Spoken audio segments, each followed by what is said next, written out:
सबको जय मसीह की। और आज के विश्राम दिन के अंदर प्रभु के वचन को मनन करने से पहले आइए हम प्रार्थना करेंगे। अनुग्रहकारी दयालु पिता परमेश्वर, स्वर्ग और पृथ्वी के मालिक, हमारे राजा मुक्तिदाता प्रभु, हम आपका धन्यवाद करते हैं आज के सुबह के समय प्रभु, जब आपने हम सबों को ये मौका दिया है कि आपके वचन को हम सुने, आपके वचन से हम प्रेरित हों और आपके वचन के अनुसार अपने जीवन को हम व्यतीत करें और आपकी मनसा, आपकी इच्छा और आपकी योजना को हम पूरा करने वाले बेटा और बेटी बन सकें। सो प्रभु, जितने लोग इस वचन को सुनते हैं मेरे राजा, जितने लोग इस वचन के अंदर अपने आप को शरीक करते हैं मेरे प्रभु, उन सभी के जीवन से बातचीत कर, आप अपने महिमा को प्रकट कर प्रभु इस वचन से। निश्चित प्रभु, मैं ये वचन बोल रहा हूं, मेरे द्वारा होकर के बोली जा रही है, लेकिन पिता परमेश्वर तू हमें प्रेरणा दे। जो बातें प्रभु आप अपने लोगों से करना चाहते हैं, उस वचन को वैसे ही प्रभु मेरे मुख से शब्दों के द्वारा निकाल, ताकि प्रभु जी आपके राज्य के विस्तार के लिए यह संदेश होने पाए। जितने लोग प्रभु जी आज इस संदेश को सुनते हैं, सुनने जा रहे हैं, सबको प्रभु तेरे आशीषित हाथों के नीचे सौंपते हैं। धन्यवाद करते हैं प्रभु प्रार्थना सुनने के लिए। यीशु मसीह के नाम से इस विनती को मांगते हैं, दया से सुने और स्वर्ग राज में से ग्रहण करें। आमीन। आइए आज की सुबह परमेश्वर के वचन को मनन करने से पहले एक सुंदर गवाही हम सुनते हैं और हमारे साथ बहन मिसेस कुजूर पुरुलिया से जुड़ी हुई हैं और हम उनकी गवाही को सुनकर के प्रभु के नाम की महिमा करेंगे। सो आइए उस गवाही को सुने।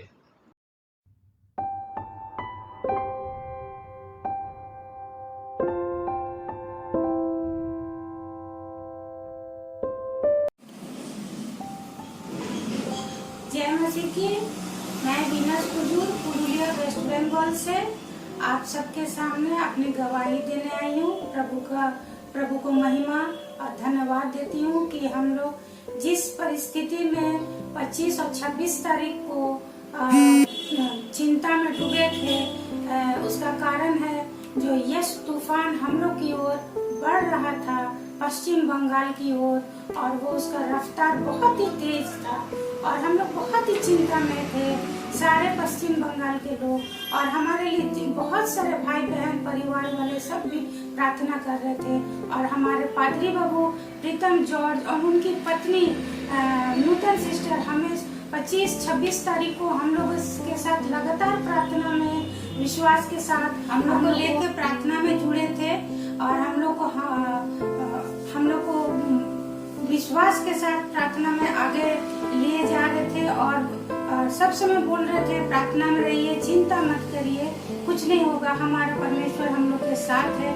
और सचमुच में जिस दिन 26 तारीख को हम लोग बहुत ही चिंता में थे कि अब तो वो दिन आ ही गया है जब तूफान हम लोग का पुरुलिया शहर में अब घुसने ही वाला है और टाइम भी होते चल रहा है। और हमारे पादरी बाबू फिर हम लोग के साथ कांटेक्ट में थे और हम लोग के साथ लगातार 26 तारीख को भी प्रार्थना में थे और हम लोग 26 तारीख को भी प्रार्थना में एक लगातार आगे किए जा रहे थे। और जितने भी लोग थे ग्रुप के सिस्टर, जितने भी वुमेन्स ग्रुप के सिस्टर लोग भी हम लोग के लिए प्रार्थना कर रही थी और भी बहुत सारे परिवार के लोग भी हम लोग के लिए प्रार्थना कर रहे थे।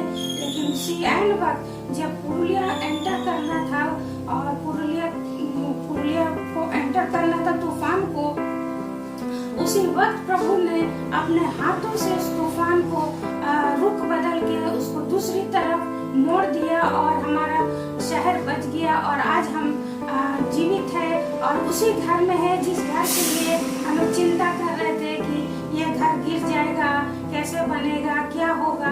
लेकिन प्रभु ने सिर्फ ना हम लोगों की मदद की, ना सिर्फ हमारा परिवार, हमारा घर बचाए, लेकिन इस शहर के सभी लोगों को, हर एक लोगों का घर परिवार को प्रभु ने अपने आशीष द्वारा बचा लिए। और हम लोग उनकी महिमा और स्तुति और धन्यवाद करते हैं कि प्रभु आप हमेशा हम लोग को शक्ति दीजिए कि आपके बताए हुए रास्ते में विश्वास के साथ आगे बढ़े, प्रार्थना में आगे बढ़े। और खास करके धन्यवाद देते हैं हमारे पादरी बाबू को और उनकी मिसेस को, सिस्टर नूतन को, जो हम लोग के लिए हमेशा प्रार्थना करते हैं और हम लोग के साथ प्रार्थना द्वारा जुड़ते भी हैं। एक बार फिर धन्यवाद देते हैं प्रभु को कि आपने हमेशा हम लोगों के लिए ऐसा सुंदर गवाही देने का प्रभु आपने एक सुंदर मौका दिया। और प्रभु आप हमेशा ऐसे ही हम लोगों को प्रार्थना में, विनती में स्थिर करिए, विश्वास में स्थिर करिए और हमेशा हम लोग आप में बने रहे और आप हम लोग में बने रहिए। प्रभु आप हम लोग में बने रहिए, ऐसा प्रार्थना करते हैं और विश्वास के साथ हमेशा हम लोग प्रार्थना करते हुए आगे अपने जीवन को आगे बढ़ाए। और धन्यवाद देते हैं एक बार सभी को जो हम लोग के लिए प्रार्थना में थे। और एक बार फिर पादरी बाबू के पूरे परिवार को भी धन्यवाद देते हैं जो हम लोग के साथ हमेशा प्रार्थना में जुड़ते हैं। हम लोग को शक्ति दीजिए कि आपके बताए हुए रास्ते में विश्वास के साथ आगे बढ़े, प्रार्थना में आगे बढ़े।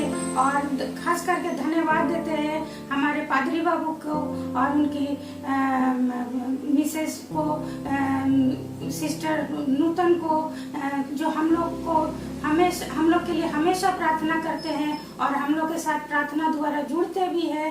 एक बार फिर धन्यवाद देते हैं प्रभु को कि आपने हमेशा हम लोगों के लिए ऐसा सुंदर गवाही देने का प्रभु आपने एक सुंदर मौका दिया। और प्रभु आप हमेशा ऐसे ही हम लोगों को प्रार्थना में, विनती में स्थिर करिए, विश्वास में स्थिर करिए और हमेशा हम लोग आप में बने रहे और आप हम लोग में बने रहिए। प्रभु आप हम लोग में बने रहिए, ऐसा प्रार्थना करते हैं और विश्वास के साथ हमेशा हम लोग प्रार्थना करते हुए आगे अपने जीवन को आगे बढ़ाए। और धन्यवाद देते हैं एक बार सभी को जो हम लोग के लिए प्रार्थना में थे। और एक बार फिर पादरी बाबू के पूरे परिवार को भी धन्यवाद देते हैं जो हम लोग के साथ हमेशा प्रार्थना में जुड़ते हैं।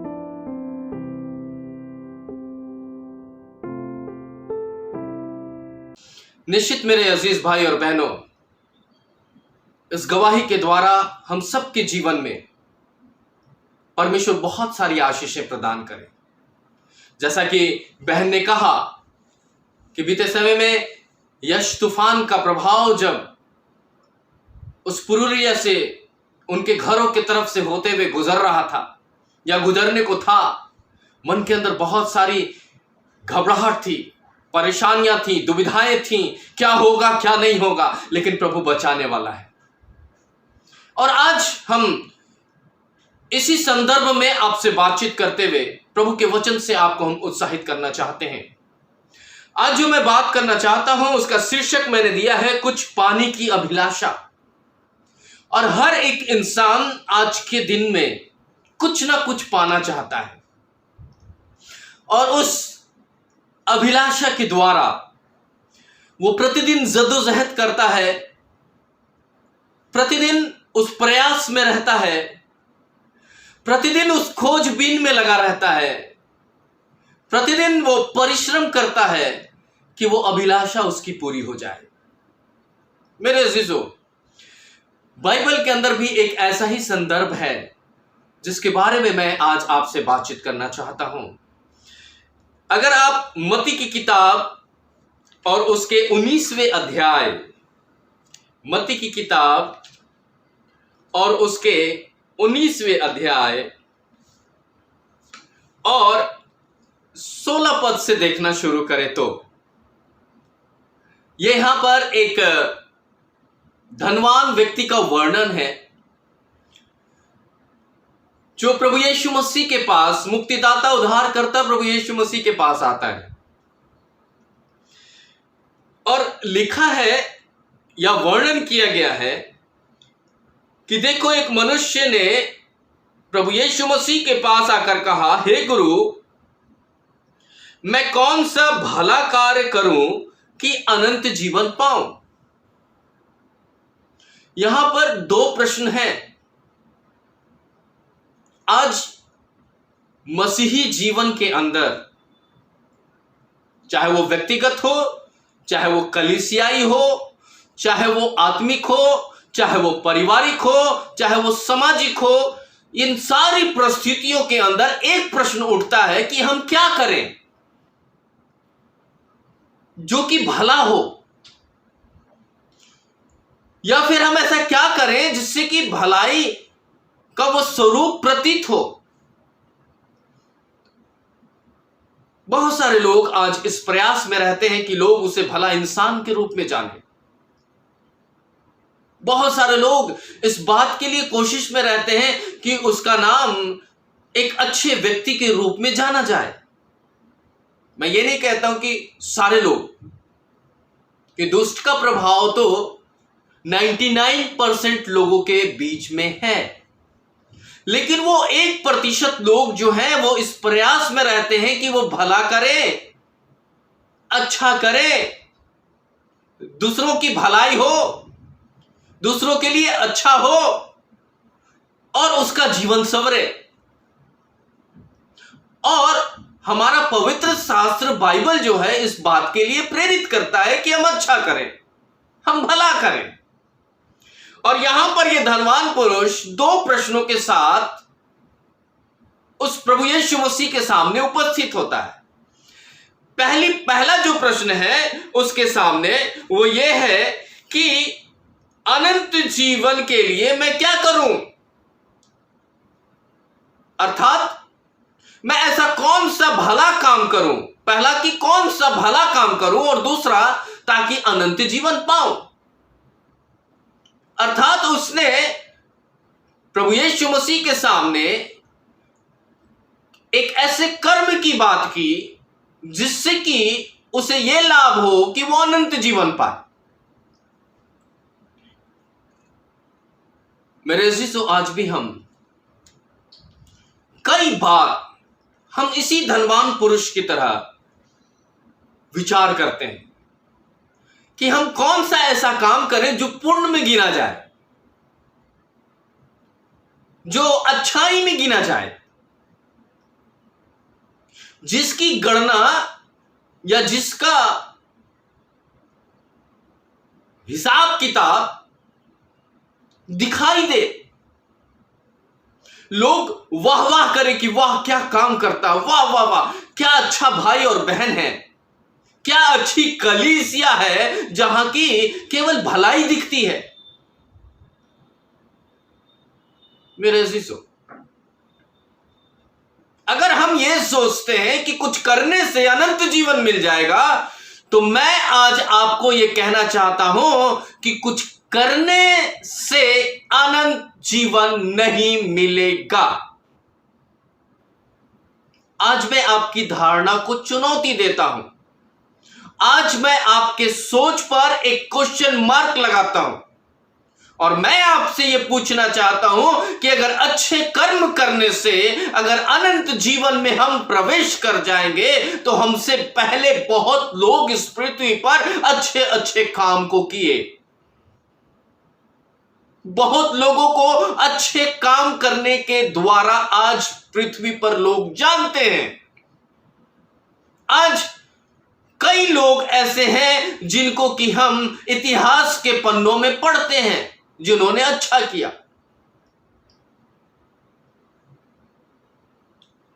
समझ रहे हैं मेरी बात? कर्म के द्वारा अनंत जीवन नहीं पाया जा सकता है, क्योंकि बाइबल यह कहती है कि कर्म बिना विश्वास के और विश्वास बिना कर्म के अधूरा है। तो अगर हम खाली कर्म करें और विश्वास ना करें, तो वो कर्म निराधार है जो हमें अनंत जीवन नहीं दे सकता। इसीलिए मैं बोल रहा था। आप ये सोचते होंगे कि पादरी साहब ये क्या बोल रहे हैं, लेकिन मैं ये आपको हकीकत बताता हूं कि अगर कर्म कर रहे हैं और विश्वास नहीं कर रहे हैं, और विश्वास कर रहे हैं और कर्म नहीं कर रहे हैं, तो अनंत जीवन नहीं है। इसका स्पष्ट प्रमाण पवित्र शास्त्र बाइबल के अंदर लिखा हुआ है। ये धनवान पुरुष प्रभु यीशु मसीह के पास आकर बड़े आदरणीय भाव से कहता है कि हे गुरु, हे अच्छे भले प्रभु, मुझे बता कि मैं कौन सा अच्छा काम करूं जिससे कि मुझे अनंत जीवन मिले। बाइबल इसका उत्तर ऐसे देती है, अगर उत्तर पाना चाहते हैं तो। यूहन्ना की किताब उसका 3रा अध्याय, मैं इस वचन को फिर से आपके पास ले जाऊंगा। मत्ती की किताब उसके 19वें अध्याय को फिर से मैं आपके साथ बांटूंगा, लेकिन इसके उत्तर को मैं आपके साथ रखने का प्रयास कर रहा हूं प्रभु की आत्मा के द्वारा, ताकि आप समझ सकें कि जो 2 प्रश्न थे उन 2 प्रश्न का उत्तर यूहन्ना की किताब उसके 3रे अध्याय और उसके 16 पद से लेकर के 20 पद में क्या या किस रूप से दिया जा रहा है। देखिए, लिखा है 16 पद में, क्योंकि परमेश्वर ने जगत से ऐसा प्रेम किया कि उसने अपना इकलौता पुत्र दे दिया कि जो कोई उस पर विश्वास करे वह नाश ना हो परंतु अनंत जीवन पाए। यहां पर वो धनवान पुरुष प्रभु यीशु मसीह के पास आकर के पूछ रहा है कि मैं कौन सा भला काम करूं जिससे कि मुझे अनंत जीवन मिले। तो इसका उत्तर यहां लिख रहा है कि तुम्हें करना तो है, लेकिन साथ ही साथ उस कर्म के द्वारा तुम्हें विश्वास का प्रगटीकरण भी करने की आवश्यकता है। और विश्वास किस पर करना है? प्रभु यीशु मसीह पर। किस पर करना है? वो उस इकलौते पुत्र पर जो परमेश्वर का एकमात्र प्रभु है, उस पर हमें विश्वास करना है, क्योंकि परमेश्वर ने हमसे प्रेम कर करके अपने पुत्र को इस पृथ्वी पर भेजा ताकि हम और आप उस पर विश्वास कर करके अनंत जीवन पाए। इस धनवान पुरुष को यह नहीं मालूम था। आज भी कलीसिया के अंदर कई लोगों को यह नहीं मालूम है कि हम कर्म जो कर रहे हैं, अर्थात ये सोच करके कि ये अच्छा है, भला है, उम्दा है और विश्वास का कहीं भी अंश नहीं है, तो वो अनंत जीवन में प्रवेश नहीं करेगा। अर्थात वो प्रभु यीशु मसीह की दुल्हन बनने के लायक नहीं है। मैं लगातार आपसे बातचीत कर रहा हूं कि ये सब कुछ पृष्ठभूमि है कि हम ये समझ सकें कि कलीसिया जो दुल्हन है उसको कैसा होना है। और इसी संदर्भ में मैं इस बात को आपके साथ रख रहा हूं, कुछ पाने की अभिलाषा। और यहां पर धनवान पुरुष या हम और आप अपने आप को वहां पर खड़ा करके देखें, और हम भी अगर ये परमेश्वर के सामने या प्रभु यीशु मसीह के सामने ये कहते हैं, या हमारी कलीसिया, जिस कलीसिया से हम संबंधित हैं या जिस समुदाय से हम संबंधित हैं, अगर हम ये प्रश्न परमेश्वर और प्रभु यीशु मसीह और पवित्र आत्मा के सामने करते हैं कि प्रभु मुझे बता कि मैं कौन सा भला काम करूं, या प्रभु मुझे ये जानकारी दे अपने वचन से कि मैं कौन सा भला काम करूं ताकि अनंत जीवन पाऊं, तो प्रभु वहीं पर फुल स्टॉप लगा करके कहता है, पहले यूहन्ना की किताब उसके 3रे अध्याय और उसके 16 पद के मकसद को समझ लो। और प्रभु आपको समझा रहा है, आज मेरे द्वारा होकर के आपको यह बता रहा है कि परमेश्वर आपसे और हमसे बेइंतहा प्यार करता है। उसमें कोई खोट नहीं है, उसमें कोई लालच नहीं है। खोट और लालच की बात मैं इसलिए कर रहा हूं क्योंकि वो तो सारे कायनात का मालिक है, सारी सृष्टि का मालिक है, और हम उसके हाथों की रचना है। तो वो हमसे कैसा अभिलाषा रखेगा? इसलिए मैं कह रहा हूं कि उसके मन में कोई खोट नहीं है, उसके अंदर कोई पाने की अभिलाषा नहीं है, लेकिन उसने अपने प्रेम को प्रभु यीशु मसीह के प्रति या प्रभु यीशु मसीह के द्वारा हमारे जीवन में प्रदर्शित किया।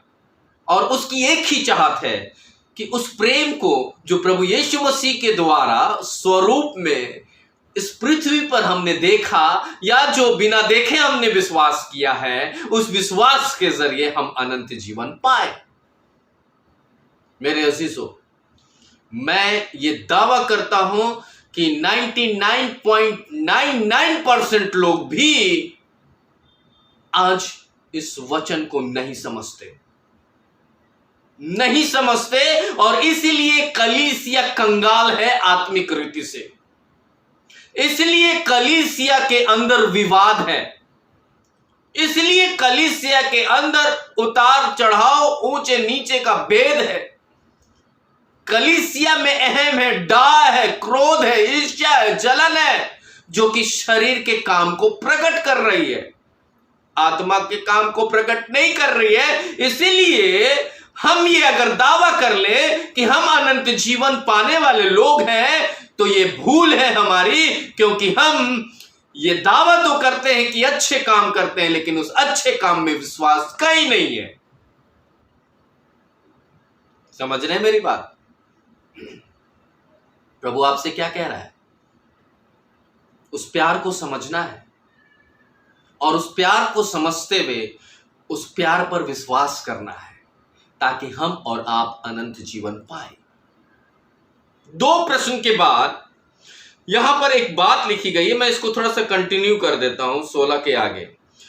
क्योंकि परमेश्वर ने अपने पुत्र को जगत में इसलिए नहीं भेजा कि जगत को दोषी ठहराए, परंतु इसलिए कि जगत उसके द्वारा उद्धार पाए। यानी कि जब हम विश्वास करते हैं, यानी जगत के अंदर उस प्रभु यीशु मसीह पर विश्वास कर करके प्रभु परमेश्वर हमको कभी भी दोषी ठहराने के लिए अपने प्यार को नहीं प्रकट किया, बल्कि उस प्यार को इसलिए प्रकट किया कि हम विश्वास करके उद्धार पाए। इसका मतलब कि हमें प्रतिदिन अपने उद्धार को नया करना है,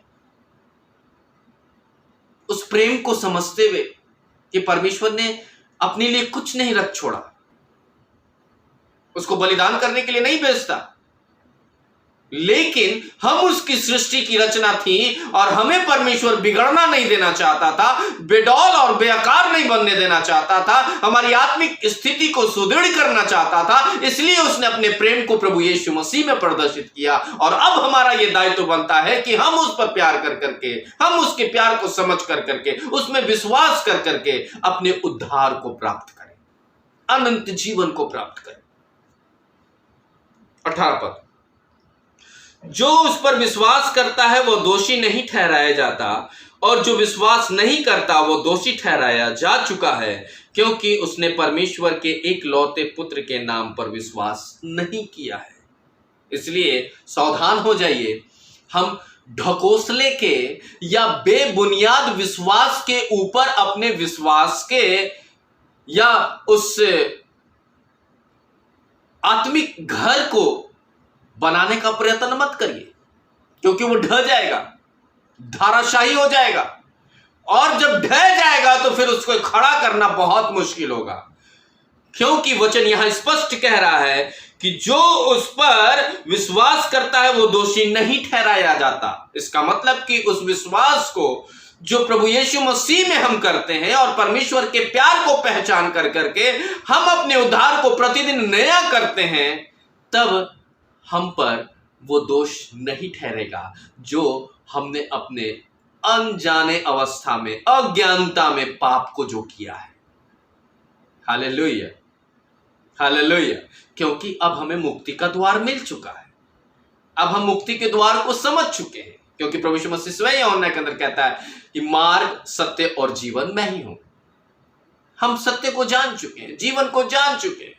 इसका मतलब कि जो उद्धार को नहीं समझता है या जो उस परमेश्वर के एकलौते पुत्र पर विश्वास नहीं करता है, वो दोषी ठहराया जा चुका है। चाहे वो कलीसिया जाता हो या कलीसिया नहीं जाता हो, चाहे वो कलीसिया में प्रार्थना करता हो चाहे नहीं करता हो, चाहे वो उपवास करता हो चाहे नहीं करता हो, कोई फर्क नहीं पड़ता। फर्क तो इतना पड़ता है कि वो दोषी ठहराया जा चुका है, क्योंकि कर्म करने के लिए तो प्रेरणा पा रहा है, लेकिन विश्वास नहीं झलक रहा है। कर्म इसलिए कर रहे हैं कि लोग मुझे अच्छा कहेंगे, और विश्वास इसलिए नहीं कर रहे हैं क्योंकि विश्वास कोई देखता नहीं है। तो देखने वाला तो है। धनवान पुरुष गया और धनवान पुरुष प्रभु यीशु मसीह को कहता है कि कौन सा भला काम करे कि अनंत जीवन मिले। और तब इन 2 प्रश्नों का उत्तर यूहन्ना की किताब उसके 3रा अध्याय उसके 16 पद, 17 पद और 18 पद से मैंने आपके सामने रख दिया। अब क्या होता है? अब यहां पर एक दूसरी बात कही जा रही है।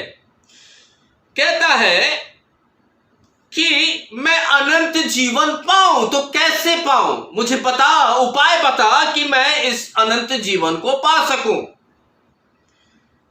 तब यहां पर अगर आप इफिसियों की किताब और उसके दूसरे अध्याय, इफिसियों की किताब और उसका दूसरा अध्याय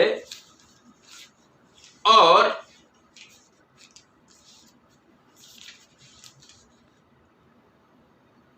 आठ और 9 पद, इफिसियों की किताब उसका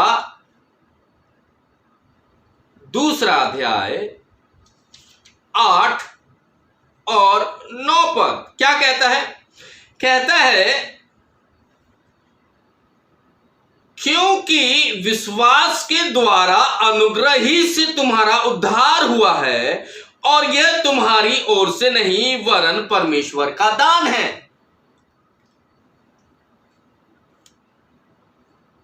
ना समझ नहीं बनना है, अज्ञानी नहीं बनना है, क्योंकि यूहन्ना की किताब उसके तीसरे अध्याय उसके 18 पद में स्पष्ट कहता है कि जो परमेश्वर के इस प्यार को समझ करके प्रभु यीशु मसीह पर विश्वास करता है वो दोषी नहीं है। पर जो परमेश्वर को जानने के बावजूद भी और प्रभु यीशु मसीह को जानने के बावजूद भी उद्धार को नहीं पाया है या उद्धार को पाने, उद्धार के प्रति उदार नहीं है, तो वो दोषी ठहरा जा चुका है। यानी कि वो पहले से दोषी बन चुका है और उस दोषीपन के अंदर वो पाप करता चला जाएगा या उस दिखावे के कर्म को प्रकट करने का प्रयत्न करेगा।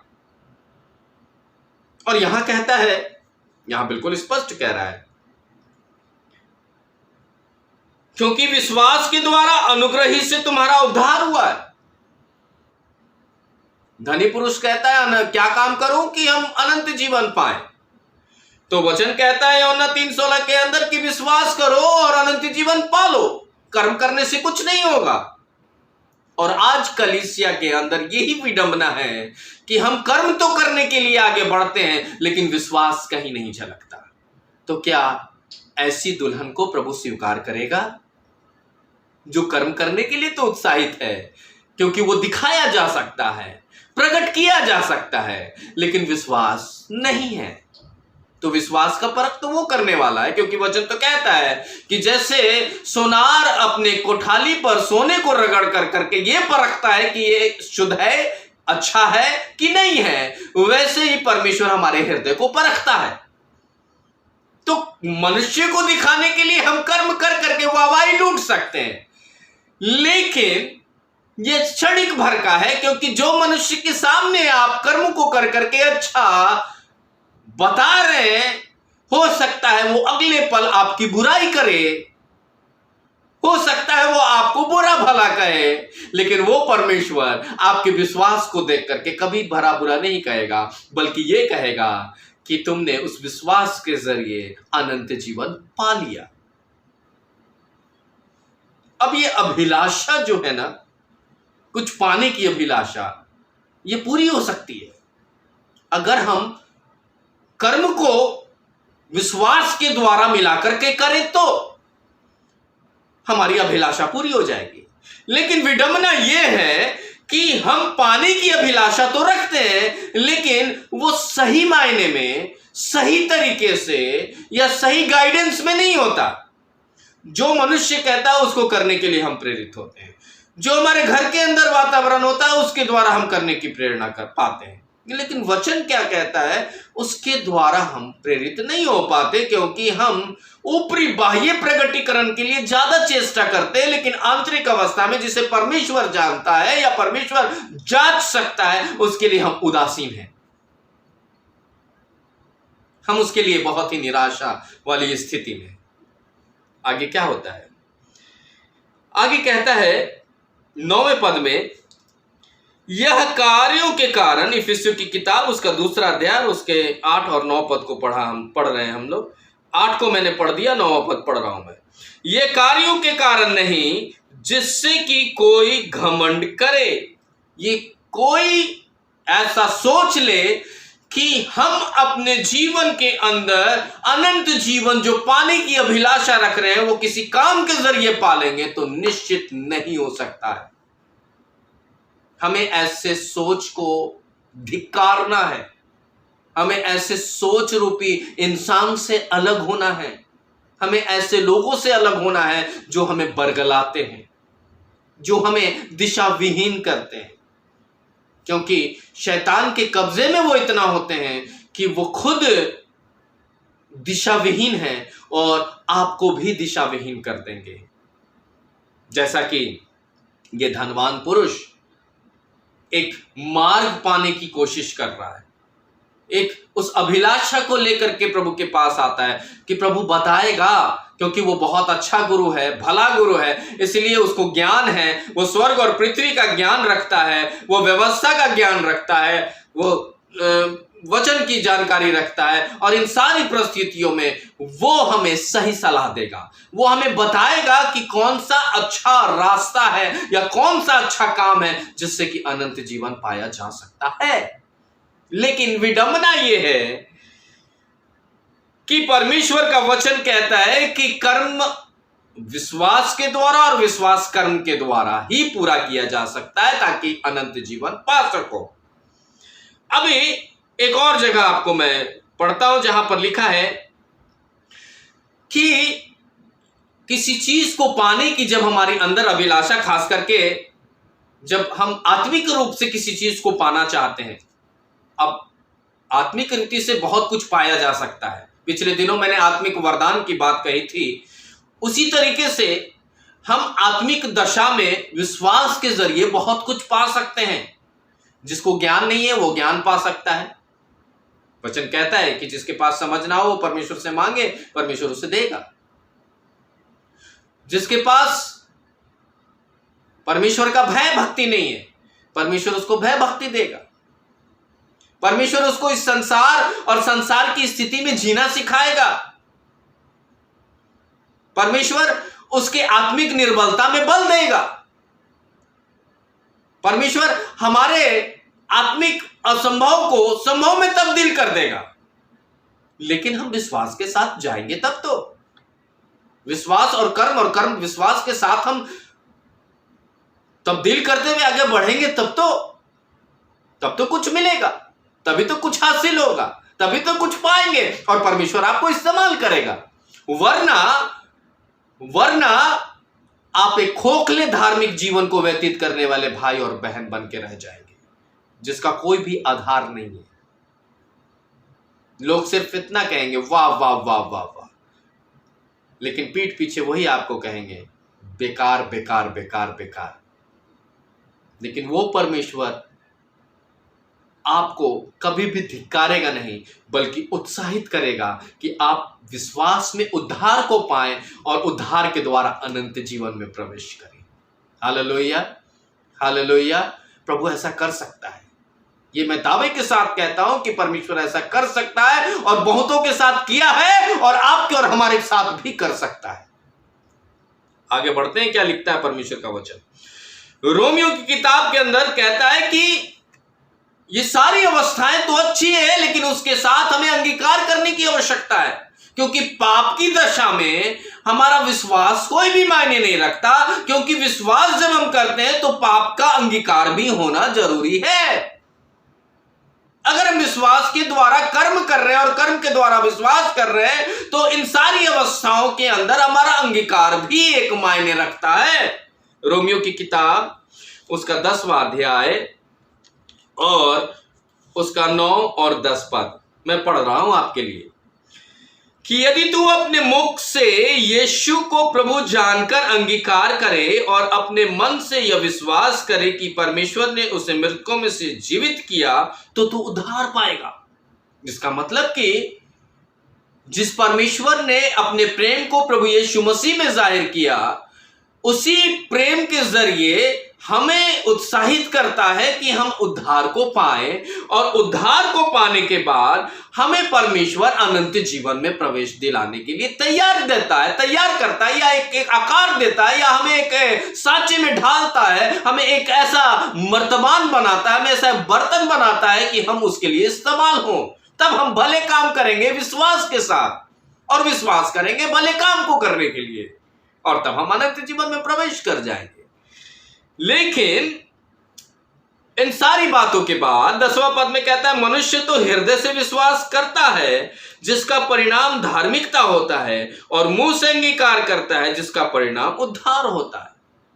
पहली बात हृदय से विश्वास, दूसरी बात मुंह से अंगीकार, और ये दोनों बातें धार्मिकता को प्रकट करती है जिससे कि उद्धार मिलता है। Hallelujah, hallelujah. हमें प्रयत्नशील रहना है। अगर हम ये चाहते हैं कि कुछ पाने, कुछ पा जाएं, कुछ मिल जाए, कुछ अभिलाषा हमारे साथ बंधी हुई रहती है, और उन अभिलाषाओं को पाने की अगर हम चेष्टा करते हैं तो वचन हमारी सहायता करता है आत्मिक रीति से। अगर हम किसी मॉल में गए हैं या किसी शॉपिंग कॉम्प्लेक्स में गए हैं और वहां अगर ये दिख जाए, एक के खरीदने पर दूसरा फ्री, एक चीज अगर हम खरीद रहे हैं और उसके साथ दूसरा चीज फ्री मिलता है तो हम बड़े खुश होते हैं। ठीक वैसे ही अगर हम परमेश्वर के प्यार को समझते हैं तो अनंत जीवन मिलता है विश्वास के जरिए, और उस विश्वास के जरिए उद्धार मिलता है। यानी कि विश्वास तो किया लेकिन फ्री हमको दो चीज मिल गया, अनंत जीवन भी और उद्धार भी। हालेलुया। तो इतनी बड़ा अपॉर्चुनिटी है, इतना अच्छा मौका हम क्यों गंवाएं? हम लोगों को बताते हैं ना, अरे उस फलाने मॉल के अंदर जाइए, उस फलाने कॉम्प्लेक्स के अंदर जाइए, वहां एक चीज की एक के बदले दो मिल रहा है, दो के बदले तीन मिल रहा है। बड़ा ही हम उत्सुकता होकर के दूसरे को भी ये बताते हैं, लेकिन क्या हम आत्मिक दशा से जो बातें आपको मिली हम दूसरों को बताते हैं कि देखो देखो भाई, हमने तो विश्वास किया, विश्वास के साथ अनंत जीवन मिला और उसके साथ साथ हमें फ्री में उद्धार भी मिल गया। Hallelujah, hallelujah. हम कितना प्रचार कर रहे हैं, इसका मतलब कि हम ढकोसला कर रहे हैं कि हम धर्मी है। तो जान रखिए कि कुछ पाने की अभिलाषा ही बनी रहेगी, आपको कुछ हाथ में नहीं मिलेगा, अभी भी नहीं मिलेगा और मरने के बाद भी नहीं मिलेगा, क्योंकि आपने उस विश्वास को कर्म के द्वारा और कर्म को विश्वास के द्वारा नहीं इस्तेमाल किया, नहीं प्रयोग में लाया, और केवल थोथा और केवल झूठा और केवल खोखला विश्वास को प्रकट करने वाले हम बेटा और बेटी, भाई और बहन बन के रह गए। परमेश्वर ऐसे दुल्हन को स्वीकार नहीं करेगा। अब आगे क्या लिखता है, मत्ती 19 और उसके 17 पद, फिर से हम वहीं आ रहे हैं। मत्ती की किताब उसका 19वां अध्याय और उसका 17 पद क्या कह रहा है? कह रहा है कि उसने कहा, तू मुझसे भले के विषय में क्यों पूछता है? केवल एक ही है जो भला है। यदि तू जीवन में प्रवेश करना चाहता है तो आज्ञाओं का पालन कर। अब प्रभु यहां पर उसको एक बात कह रहा है, और वो बात ये कह रहा है कि तू मुझे भला कह रहा है। भला तो सिर्फ एक ही है, और वो परमेश्वर है जिसने मुझे इस पृथ्वी पर भेजा ताकि हम उद्धार का जरिया बन सकें। तो उस परमेश्वर का धन्यवाद करो कि वो भला है, उसकी करुणा सदा की है। और यहां पर कह रहा है केवल एक ही है जो भला है। यदि तू जीवन में प्रवेश करना चाहता है, यदि तू अनंत जीवन की अभिलाषा लेकर के यहां आया है और अनंत जीवन के अंदर प्रवेश करना चाहता है, तो आज्ञाओं का पालन कर, आज्ञा को मानो। यहां पर आज्ञा मानने की बात कही जा रही है। 18 पद क्या कहता है? 18 पद कहता है, उसने पूछा कौन सी आज्ञा? यानी ये धनवान पुरुष ये फिर प्रश्न पूछ रहा है कि कौन सी आज्ञा? हो सकता है कुछ नया आज्ञा हो सकता है कुछ नई बातें आई हो सकता है कुछ नया रेवलेशन प्रभु यीशु मसीह को मिला है, वही वो बताना चाह रहा हो सकता है कुछ नया दर्शन की बात हो जो मुझे परमेश्वर बताना चाहता है प्रभु यीशु मसीह के द्वारा। मेरे अजीजों, आज हम यही करते हैं। प्रश्न तो बहुत होते हैं, लेकिन अभिलाषा जो पाने की होती है वो कहीं ना कहीं एक प्रश्न पर आकर के टिक जाती है, और वो प्रश्न होता है कि हम क्या करें। हम कौन सी बातों को माने, हम किस तरह से वचन का पालन करें, हम किस तरह से बातों को विश्लेषण कर सकें, और हम यहीं पर आके अटक जाते हैं। पास्टर चिल्लाते रहो, पादरी चिल्लाते रहो, प्रचारक बोलते रहो, हम तो भजन गाते रहेंगे, डफली बजाते रहेंगे, अपनी डफली अपने सुर बजा बजा कर उस प्रभु को खुश करने का प्रयत्न करेंगे। मानो जैसे परमेश्वर सो रहा है और आप डफली बजा बजा करके गा करके ये कह रहे हैं कि प्रभु जाग जाओ, जाग जाओ, जाग जाओ। अरे जागने की स्थिति तो हमको और आपको है। हम जो डब बजा करके प्रभु की महिमा कर रहे हैं, अपने हृदय को जागृत करने की आवश्यकता है, अपने मन को जागृत करने की आवश्यकता है, अपने विचारों को ताजा करने की आवश्यकता है, अपने विचारों को नया बनाने की आवश्यकता है। जिस उद्धार की बात कही जा रही है, जिस अनंत जीवन की बातें कही जा रही है, उसके अंदर सिर्फ यही कहा जा रहा है कि विश्वास के द्वारा कर्म और कर्म के द्वारा विश्वास करो, मानो, पालन करो, और साथ ही साथ अंगीकार कर करके उसकी आज्ञा को मानो। बड़ा कठिन बात है यहां पर। यह धनवान तो कहता है, पूछ रहा है 18 पद में, उसने पूछा कौन सी आज्ञा? तब यीशु कहता है कि व्यवस्था की बातें कहता है कि हत्या न करना, व्यभिचार न करना, चोरी न करना, झूठी साक्षी न देना, अपने पिता और अपने माता का आदर करना, और अपने पड़ोसी से अपने समान प्रेम रखना। ये सारी बातें परमेश्वर उसको बता रहा है, प्रभु यीशु मसीह बता रहा है उसको। मेरे अजीजों, कई बार हम भी यही कहते हैं, कौन सी आज्ञा? ऐसे जैसे कि हम वचन से अनभिज्ञ हैं, और हो भी सकते हैं। क्यों नहीं होंगे? क्योंकि हमने कभी वचन पढ़ा ही नहीं। कई घरों के अंदर वचन जो है वो धूल फाक रहा है। कई घरों के अंदर कई सालों से बाइबल उठाई नहीं गई है। कई घरों के अंदर प्रार्थना दुआ होती नहीं है। कई घरों के अंदर वचन पढ़ा नहीं जाता। कई घरों के अंदर व्यक्तिगत मनन की नहीं जाती। तो हमारे सामने तो यह प्रश्न होगा ही होगा, हमारे सामने ये प्रश्न आएगा ही आएगा। हमारे सामने ये बड़ा प्रश्न मार्क जो है, ये चिन्ह जो है, वो सामने ठहरा ही रहेगा, क्योंकि हम परमेश्वर के वचन से विमुख हैं। केवल इसलिए क्योंकि हम दिखावे के काम को करने के लिए ज्यादा उत्साहित रहते हैं, विश्वास कहीं से भी नहीं छलकता। तब क्या होता है? तब क्या होता है? बड़ा अच्छा बात कहा गया है। तब यहां पर यह धनवान पुरुष कहता है कि इन सब का तो मैं पालन करता आया हूं, फिर मुझ में क्या कमी है? मैं दुआ करता हूं, मैं प्रार्थना करता हूं, मैं चर्च में दान देता हूं, मैं उपवास करता हूं, मैं अच्छे कामों को करने के लिए प्रेरित रहता हूं, मैं चर्च का लीडर हूं, मैं चर्च के अंदर डिकेंस हूं, मैं चर्च के अंदर सेवक के रूप में जाना जाता हूं, मैं चर्च के अंदर बहुत अच्छी बातों को मैं बताता हूं, मैं लंबी लंबी प्रार्थना करने वाला हूं, मैं अच्छा भजन गाने वाला हूं, इंस्ट्रूमेंट के साथ, वाद्य यंत्र के साथ मैं वर्शिप लीड करता हूं। बहुत अच्छी बात है, ये सारी बातें अच्छी हैं, लेकिन वहां पर एक प्रश्न चिन्ह आ जाता है, और ये प्रश्न चिन्ह आता है जैसा धनवान पुरुष कहता है, मैं ये सारी बातें करता हूं, सारी बातें करता हूं। हम भी कहते हैं हम सारी बातें करते हैं। हमें मालूम है, हम संडे स्कूल से लेकर के अब तक हमने प्रभु के नाम को जाना है। प्रभु के अंदर, प्रभु के आराधनालय के अंदर कौन कौन सी विधियां होती है मुझे एकदम कंठस्थ याद है। प्रभु के वचन मुझे कंठस्थ याद है। और ये दावा करने वाले लोग ही भटके हुए लोग हैं।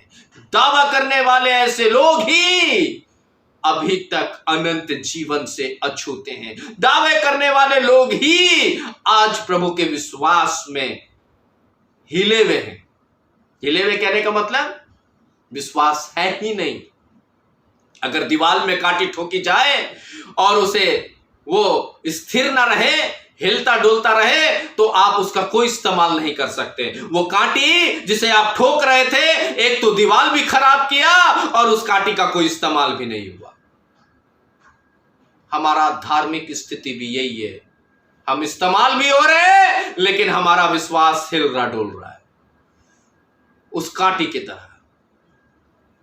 हम विश्वास तो करने की प्रयत्न कर रहे हैं लेकिन हमारा कोई भी प्रतिफल नहीं आ रहा है। और फिर हमारे सामने एक बहुत बड़ा प्रश्न होता है, मान तो रहे हैं प्रभु, मान तो रहे हैं प्रभु, बार बार कहते हैं मान तो रहे हैं प्रभु, कर तो रहे हैं प्रभु, इन सब को तो हम बचपन से करते आ रहे हैं। पादरी साहब आप क्या सिखाइएगा? कई बार बोलते हैं लोग ऐसे, बड़ा मुझे हंसी आता है जब ये लोग ऐसे बोलते हैं। कई बार कई कलीसियाओं के अंदर जब पासवानों से हमारी बात होती तो वे कहते हैं, अरे यहाँ के लोग तो बोलते हैं पादरी साहब आप क्या जानिएगा, हम तो बचपन से जानते आ रहे हैं, बाल पक गए हमारे, आप क्या बताइएगा, हमारे दादा परदादा प्रभु में थे। अरे अच्छी बात है आपके दादा परदादा में थे, अच्छी बात है कि पादरी आपको नहीं सिखाएगा, तो आप क्या सिखा रहे हैं? आपने अभी तक क्या सीखा है? आपके बच्चे क्या सीख रहे हैं? आने वाले जनरेशन क्या सीख रहे हैं? यही कि आपके पास एक प्रश्न चिन्ह है कि अनंत जीवन को पाने के लिए मैं क्या करूं। वो धनवान तो प्रश्न चिन्ह को लेकर के आया, ये कहने के लिए कि प्रभु मैं क्या करूं, बता कि मैं अनंत जीवन पाऊं। हम भी उसी धनवान की तरह, हम भी उसी इंसान की तरह, हम भी उसी नवयुवक की तरह हैं जो सिर्फ ये कहते हैं कि प्रभु मुझे कौन सा ऐसा काम करना है जिससे हम अनंत जीवन पाएं। हमसे और आपसे भटका हुआ कोई और लोग है? रास्ता तो मालूम नहीं है, कहते हैं चलो रास्ता दिखाएंगे। ज्ञान तो है नहीं, बोलते हैं हम ज्ञानवान हैं, ज्ञान सिखाएंगे। तो हमारा क्या होगा? हम ऐसे लोग या ऐसे विश्वासी हैं जो केवल ऊपर से इस बात को प्रकट करते हैं कि हम अच्छा करते हैं, भला करते हैं, दूसरों को दिखाने की चेष्टा करते हैं, लेकिन जो अभिलाषा आपके और हमारे अंदर है वो अभिलाषा एज इट इज बनी हुई है, जैसे इस धनवान पुरुष के पास एज इट इज बनी हुई थी।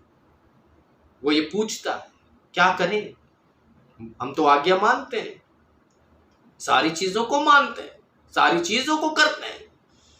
तब प्रभु एक उसे शर्त देता है। शर्त क्या देता है? बड़े ध्यान से समझिएगा।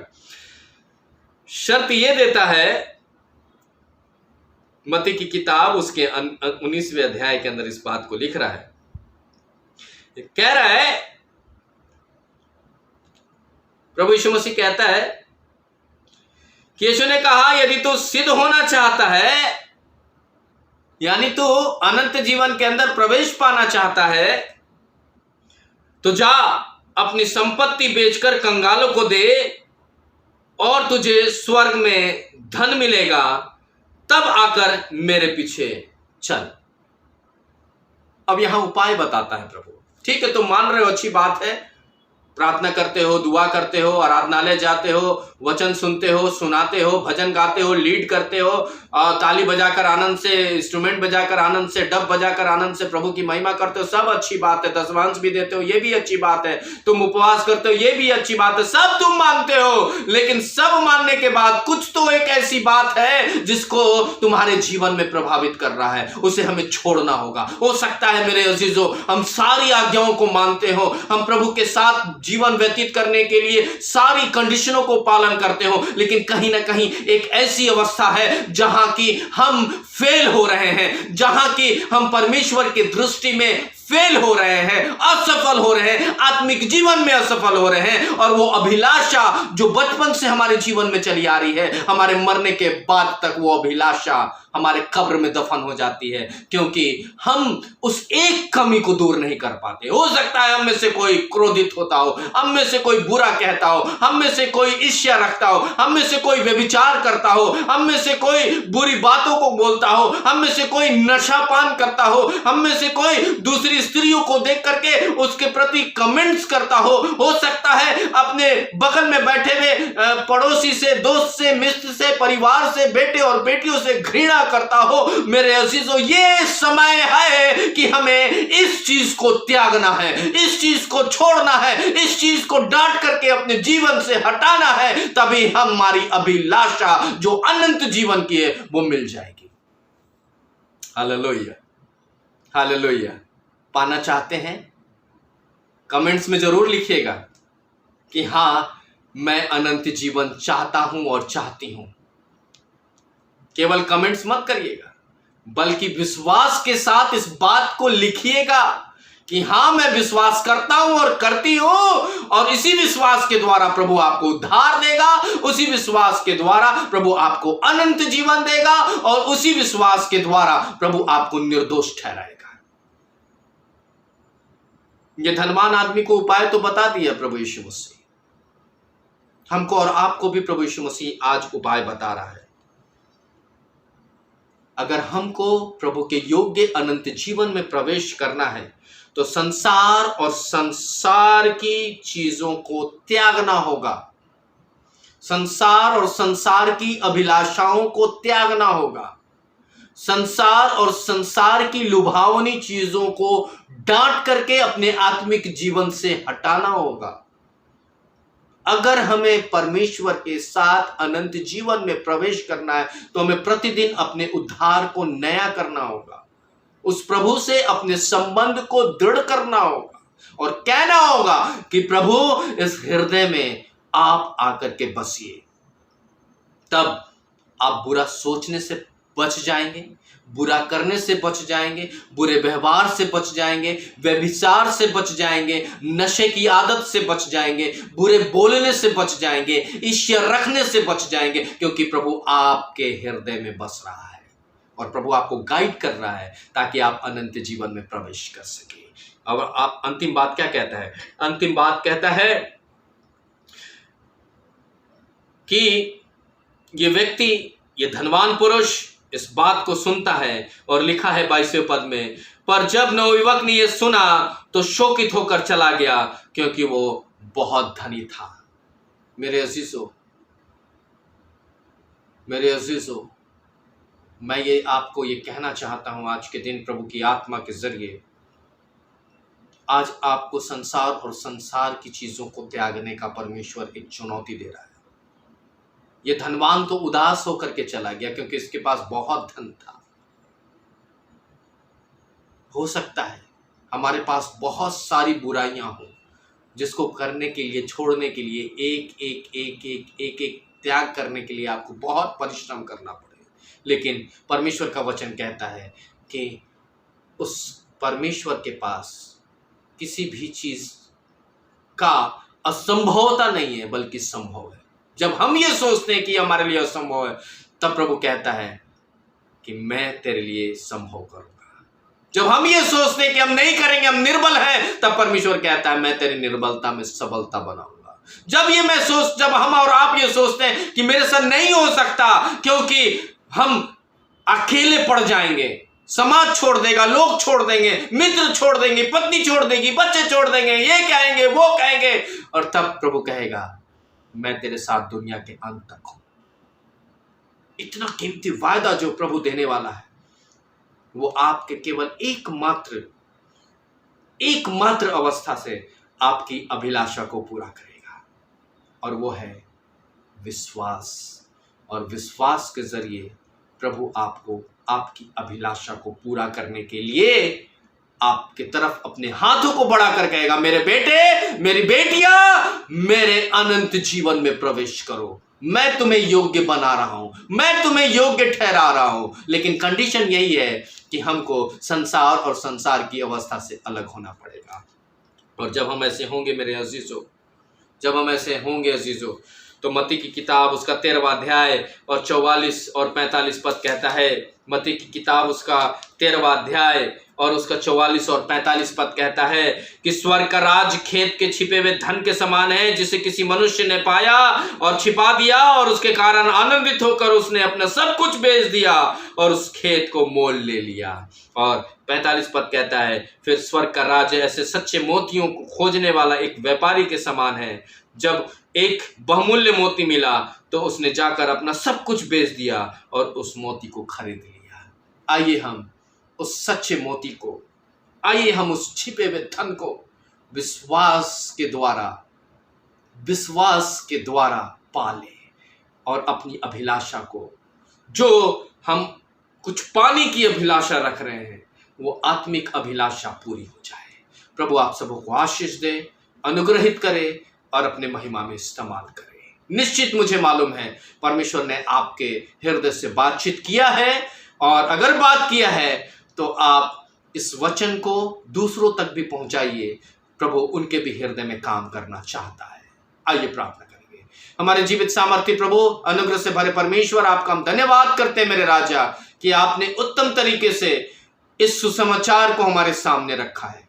सो प्रभु हमें उदार बना, हमें विश्वास कर्म के द्वारा और कर्म विश्वास के द्वारा करने की प्रेरणा दे, ताकि हम आपके प्रेम को प्रभु यीशु मसीह के द्वारा पा सकें और उस पर विश्वास करके अनुग्रह प्राप्त कर सकें, उद्धार प्राप्त कर सकें, अनंत जीवन प्राप्त कर सकें और प्रभु आपके राज्य में प्रवेश कर सकें।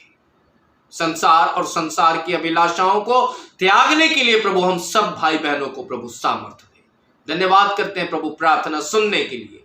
जीवित सामर्थी एकमात्र उद्धारकर्ता प्रभु यीशु मसीह के नाम से इस विनती को मांगते हैं, जैसे सुने और स्वर्ग राज में ग्रहण करें। आमीन। हे हमारे पिता, तू जो स्वर्ग में है, तेरा नाम पवित्र माना जाए, तेरा राज आवे, तेरी इच्छा जैसे स्वर्ग में पूरी होती है वैसे पृथ्वी पर भी हो। हमारे प्रतिदिन की रोटी आज हमें दे, और जैसे हमने अपराधियों को क्षमा किया है, तू हमारे अपराधों को क्षमा कर। हमें परीक्षा में न डाल, बल्कि बुराई से बचा, क्योंकि राज, पराक्रम और महिमा सदा आपकी है। आमीन। हमारे प्रभु यीशु मसीह का प्रेम, अनुग्रह, दया और शांति जब तक प्रभु यीशु मसीह ना आ जाए, युगानुयुग हम सबों पर होती रहे। आमीन। जय मसीह की। प्रभु आशीष दे।